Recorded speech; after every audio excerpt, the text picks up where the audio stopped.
I'm Madison. I am Olivia. And welcome to episode 7 of We're Completely Booked! The book this week was Going After Cacciato by Tim O'Brien. Just kind of as the title says, the story is about Cacciato leaving his troop behind and how this troop, following the main character, Paul Boulin, a private in this troop, has to go and find him in a very non-linear order.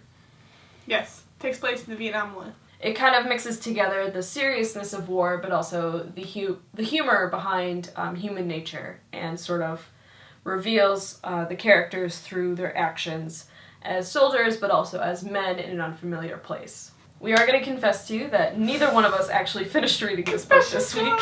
Yeah, we didn't. It's not because it's a bad book, though. No, and we're going to tell you why we didn't finish Passenger, it. I wanted to stop reading, but I finished it for this video. I had a very busy week. I was not around very much, and I could not get into this story. And I think part of the reason is just because of the way that it's told. I read this in a very distracting environment, and because of the non-linear fashion, I couldn't focus on it, and I found myself on page 182 not really caring whether or not they catch up to Cacciato. But it's a well-written story. There's no pattern to the order. So you could be reading a chapter that's referencing a chapter from 2 chapters ago, and then the next chapter will be referencing the beginning, and then the chapter after that could be referencing something that happened 5 chapters ago, and so on. So it's very difficult to keep up with the status of all of the troop members, and there's so many characters to keep track of that this book is almost impossible to read well in a week. Yeah. If I could have devoted more time to this, I definitely would have finished it and probably would have been more invested in it, but it's not a book you can just rush through. It deserves time.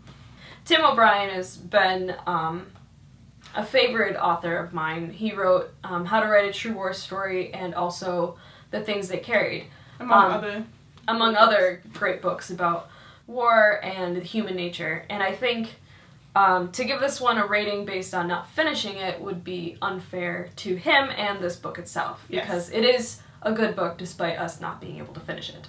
However, though we are not awesome enough to finish this week, we promise, finish our book for next week, which is The Uncommon Appeal of Clouds by Alexander McCall Smith.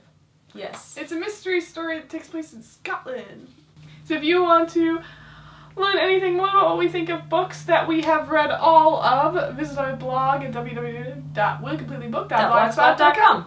And if you have any comments for us, you can comment down below and we will respond as soon as we can. Even if you make fun of us for not reading. Give us book recommendations. We want them. Yes. Bye. Bye.